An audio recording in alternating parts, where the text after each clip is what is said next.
Students, welcome to GR maths academy. कैसे हो आप लोग? बहुत अच्छे होंगे, उम्मीद करता हूँ मैं। तो आइए हम चीज़ों को आगे बढ़ाएंगे। आपने लास्ट वीडियो में हमने देखा था कुछ क्वेश्चंस नहीं, मैं ये कहूँगा कि हमने 2 क्वेश्चन प्रॉपरली एक्सरसाइज 2.1 क्लास 12 के देखे थे। अगर आप लोगों ने देखे होंगे तो थोड़ा सा आप लोगों का कहीं ना कहीं आइडिया वहाँ से जनरेट हो चुका होगा। तो अब हम जो बात करेंगे उसके आगे के क्वेश्चंस करेंगे, ठीक है। लेकिन उससे पहले मुझे पता चला कि थोड़े से डाउट्स है आपको इस क्वेश्चंस में कि सर इसको डायरेक्ट कैसे यूज़ कर पा रहे हैं हम। मैंने कुछ फॉर्मूले लिखे थे और उसको डायरेक्ट यूज़ करवा दिया था, है ना। तो देखते हैं उसको कैसे हम डायरेक्ट यूज़ नहीं करेंगे, उसको थोड़ा समझ लेते हैं। अच्छा, आपको पता है एक बात, तो आप बहुत आराम से चीज़ों को समझिए। आपको पता है कि अगर मैं यहाँ से साइन लेता हूँ, क्या लेता हूँ? साइन। बहुत ध्यान समझिएगा, साइन का डोमेन क्या होता है ये आपको पता होना चाहिए, और रेंज क्या होता है ये भी आपको पता होना चाहिए, ठीक है। इस आप एक तरीके से ये समझ लीजिए, इंट्रोडक्शन वीडियो है छोटा सा, बहुत प्यारा सा, आपको बहुत अच्छे समझ में आएगा इसमें, ठीक है। साइन का जो होता है हमारे पास डोमेन होता है, वो पूरा रियल नंबर होता है ना, सारे रियल नंबर होते हैं, ठीक है। ये आपके बुक में भी और क्लास 11th में भी इसको हमने बहुत अच्छे तरीके से देखा है, ठीक है। अगर रेंज की बात करें तो इसकी वैल्यू -1 से 1 तक होती है ना, इससे बाहर नहीं जा सकती, ठीक है। तो इतनी सी बात हमें समझ में आई। तो साइन की वैल्यू, अच्छा उसी तरीके से हम बात करते हैं क्या, साइन इनवर्स की, क्योंकि हम इनवर्स पढ़ रहे हैं। इतनी बात तो हमें पता थी पहले से, ठीक है। साइन इनवर्स पढ़ रहे, साइन इनवर्स का जो डोमेन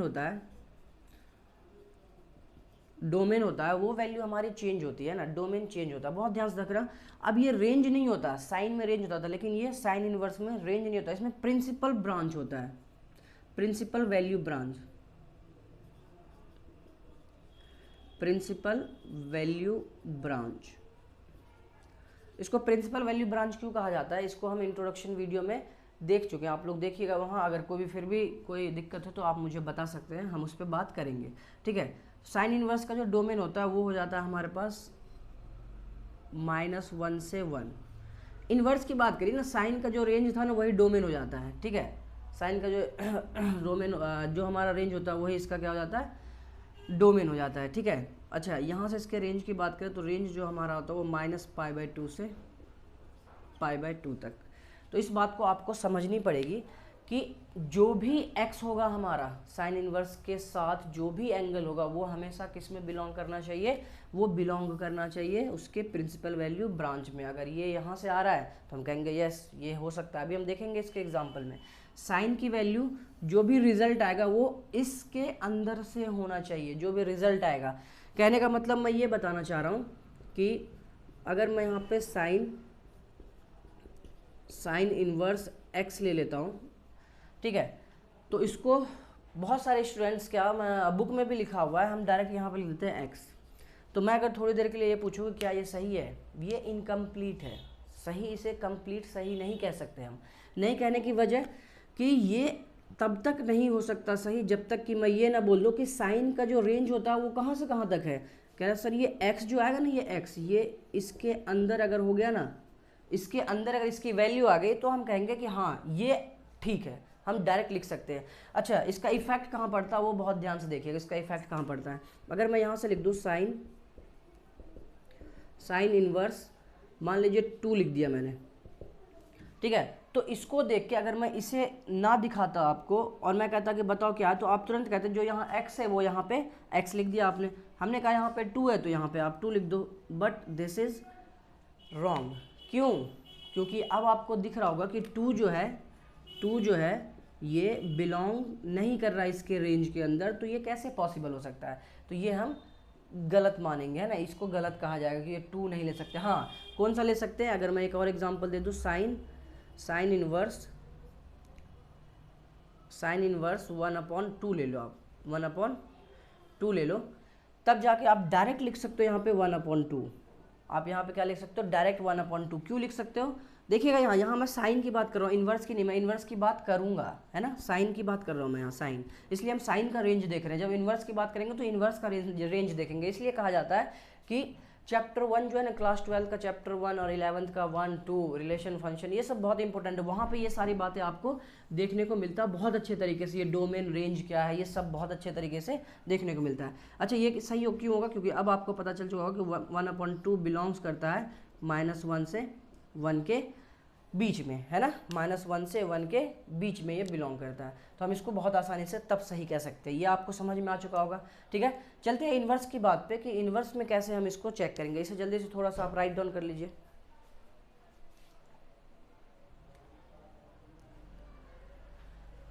आइए अब देखते हैं इन्वर्स की बात करते हैं। इन्वर्स में कैसे इफेक्ट करता है ये बहुत आराम से देखना आप लोग। अगर मैं यहाँ से लिख दूँ कि sine inverse sine x equal to x, और मैं पूछूंगा कि क्या ये सही है, तो बहुत स्टूडेंट है, कोई प्रॉब्लम नहीं, लेकिन बहुत लोग कहते हैं कि हाँ ठीक है, लेकिन ये अभी सही नहीं है, अभी ये पूरे तरीके से सही नहीं। जब तक कि x की कंडीशन, आप x की रेंज आप डिफाइन नहीं करोगे, तब तक आप नहीं बोल सकते इसे सही। तो मैं यहाँ पे इसे सही करने के लिए बस एक छोटी सी बात और ऐड करने वाला हूँ कि x कहाँ होना चाहिए, x होना चाहिए -π/2 से π/2 के बीच में, क्योंकि ये इन्वर्स है और हम यहाँ इन्वर्स में इन्वर्स के रेंज की बात करेंगे। ठीक है, तो साइन x कुछ भी आप लो वो आना चाहिए क्या, उसके रेंज के अंदर। अगर रेंज के अंदर आ रहा है तो हम कह देंगे कि हाँ अब ये सही है, कि अगर ये x जो है इनके बीच में बिलोंग कर रहा है, इसके बीच में बिलोंग्स करता है, तो हम कहेंगे हाँ इट इज़ राइट। ठीक है, अच्छा ये कहाँ पे गलत साबित हो जाता है, ये गलती से आपको कहाँ पे बचना है, इन गलती से। अगर मैं लिख देता हूँ साइन इन्वर्स साइन π/6, बहुत ध्यान से देखिएगा। अगर मैं ये लिख देता हूँ तो आप बहुत आसानी से π/6 को देख के आप π/6 यहाँ पे लिख सकते हैं। ये आपका बिल्कुल सही होगा। क्यों? क्योंकि π/6 बिलोंग्स टू -π/2 से π/2, ये बिलोंग्स करेगा इसमें -π/2 से। देखिए ना ये कितना π/6 कितना 30 डिग्री है ना, 30 डिग्री।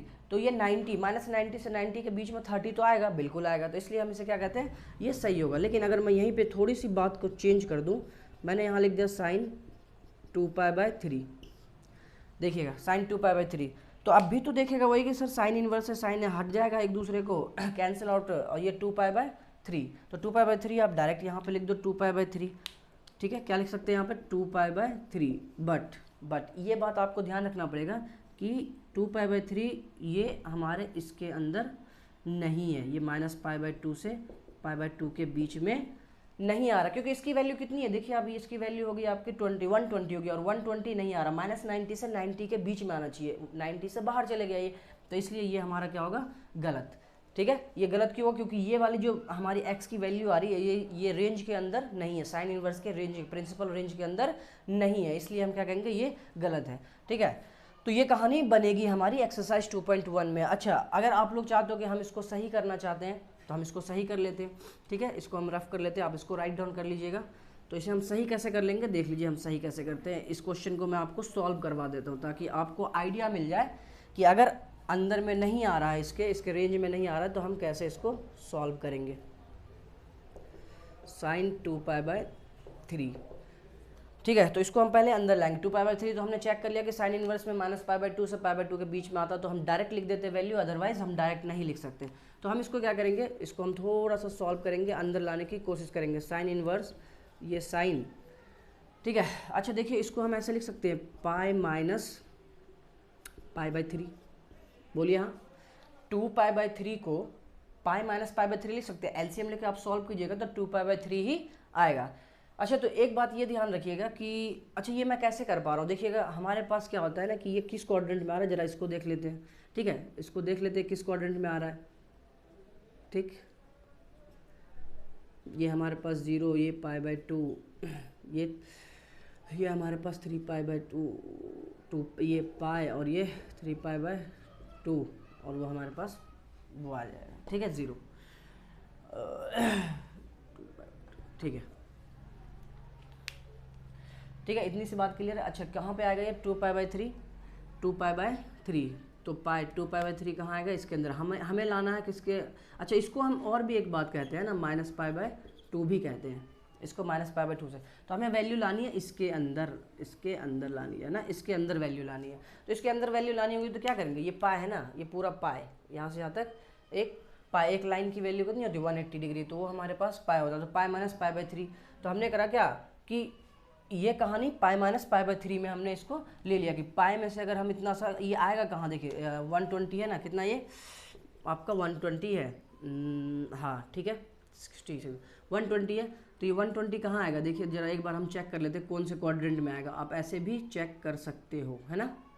देखो ऐसे करके 120 डिग्री, तो यहाँ से यहाँ जाएंगे 90, ये 180, बट 180 से कम, तो कहीं ना कहीं सर यहाँ पे आएगा, यहाँ पे कहीं ना कहीं यहाँ पे आपका 120 हो जाएगा, ठीक है। यहाँ पे 120 हो जाएगा। तो हमने क्या करा कि पाई में से, इस पूरे में से ये मान लीजिए ये 90 और 90 और ये 30, ये तो 30 होगा ना ऑफिशियली बात है। अगर ये 120 है, 90 तो यहाँ तक फिक्स है, 90 तो यहाँ तक फिक्स है, तो ये 30 होगा। कह रहा सर इस पूरे में अगर इस 30 को हटा दें तो इस फर्स्ट क्वाड्रेंट में आ जाएगा। देखिए जरा यहाँ इसी क्वाड्रेंट में तो लाना था हमें, ये तो इस क्वाड्रेंट में, ये तो इस क्वाड्रेंट में ले आते हम, ठीक है।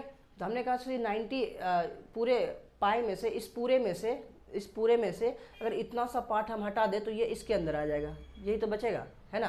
तो यहाँ से हमने क्या करा, पाई में से -π/3 ये वाला हटा दिया तो फर्स्ट क्वाड्रेंट में आ गया। ऐसे भी आप देख सकते हो, अदरवाइज आप इस तरीके से भी जैसे मैं बता रहा हूँ वैसे भी आप देख सकते हो। तो पाई -π/3, तो यहाँ से आप लिख दोगे अब क्या, साइन इनवर्स, अच्छा साइन 180 माइनस थीटा क्या होता है ये पता होना चाहिए आपको। साइन 180 माइनस थीटा होता है साइन थीटा होता है, ठीक है। साइन 180 माइनस थीटा क्या होता है, साइन थीटा होता है, ये भी आप इससे पता कर सकते हैं, ठीक है। तो किसमें होता है, इसमें ऑल होता है, इसमें साइन कॉसेक होता है, इसमें टेन कॉट होता है, इसमें सेक होता है ना, कॉस और सेक। तो इसमें कौन सा है सब में हमने क्या लिखा, π/3, तो ये किस में आएगा हमारे पास इस क्वाड्रेंट में, तो हमने बोल दिया π/3 किस में आएगा, प्लस में। तो ऐसे करके आप ध्यान भी रख सकते हैं, इसको कोई दिक्कत नहीं है। पाई माइनस बोला ना तो ये इसमें आएगा, पाई प्लस बोलता तो इसमें आता, तब तो माइनस में आ जाता ये, है ना। तो यहाँ से देखिए, तो इसकी इंट्रोडक्शन वीडियो अगर आपको लगता है कि चाहिए, वैसे तो मैंने क्लास 10 को जब एक्सप्लेनेशन दिया है 10 चैप्टर को, ट्रिगोमेट्री चैप्टर, तो आप वहाँ पे भी इसे देख सकते हो बहुत अच्छे तरीके से। अगर सीखना है तो, अगर चीज़ों को बहुत बेहतर तरीके से जानना है तो जाइए, अदरवाइज़ इतना जितना मैं बता रहा हूँ ये क्वेश्चन सॉल्व करने के लिए एनफ है, ठीक है। तो ये कितना हो जाएगा, अब देखिए π/3, यहाँ पे अब मैं π/3 लिख सकता हूँ, बिल्कुल लिख सकते हो सर, क्यों, क्योंकि अब ये हमारे रेंज के अंदर आ चुका है ना। अब ये हमारा आंसर बन जाएगा। बात समझ में आई। अगर कोई हमारे किसी रेंज के अंदर नहीं आ रहा तो उसको हम रेंज के अंदर कैसे लेके आएंगे, ठीक है। पाई माइनस पाई प्लस करके ऐसे करके आप ला सकते हो, क्योंकि हमारे पास पाई माइनस पाई प्लस पे फॉर्मूला बनता है। जैसे sine 180 minus theta sine theta होता है, वैसे ही अगर मैं sine 180 plus theta minus sine theta होता है, उसमें टेन कॉट पॉजिटिव होता है, ठीक है, टेन कॉट पॉजिटिव होता है। तो इस तरीके से हम चीज़ों को देख सकते हैं। तो ठीक है, trigonometry totally based of formulas है ना, फार्मूला इसकी आत्मा है। अगर आप इस पर ध्यान दोगे तो इसको पकड़ पाओगे बहुत ज़्यादा, और प्रैक्टिस चीज़ों को करते रहो। बाकी मैं आप लोगों के साथ जुड़ा हुआ हूँ, तो ये बात आपको समझ में आ चुकी होगी। अगर कोई दिक्कत है तो आप ज़रूर मुझसे इससे डिस्कस कीजिए। चलते हैं हम एक्सरसाइज के क्वेश्चंस को लेके, इन्हीं चीज़ों को हम यूज़ करेंगे। अभी मैंने सिर्फ साइन के बारे में एक आपको छोटा सा डेमो दिया है, इसको लेके साइन और कॉस, साइन को लेके कैसे है। उसी तरीके से कॉस को भी हम देखेंगे कि उसके रेंज पे काम करेंगे, उसके रेंज के अंदर आ रहा है तो ठीक है। सारा प्रोसेस यही लगना है, ठीक है, हर क्वेश्चन में सारा प्रोसेस यही लगना है, बस रेंज चेंज होगा, ठीक है, डोमेन और रेंज चेंज होता है, हर ट्रिगोमेट्री रेशियो के लिए चेंज होगा, कुछ के लिए नहीं भी होगा, तो वो हमारे पास हमें वो पता होना चाहिए, उसके बिहाफ पे हम यहाँ पे आंसर करेंगे सही और गलत क्या है, ठीक है। तो आप जल्दी से राइट डाउन कीजिए, हम चलते हैं एक्सरसाइज के क्वेश्चंस पे।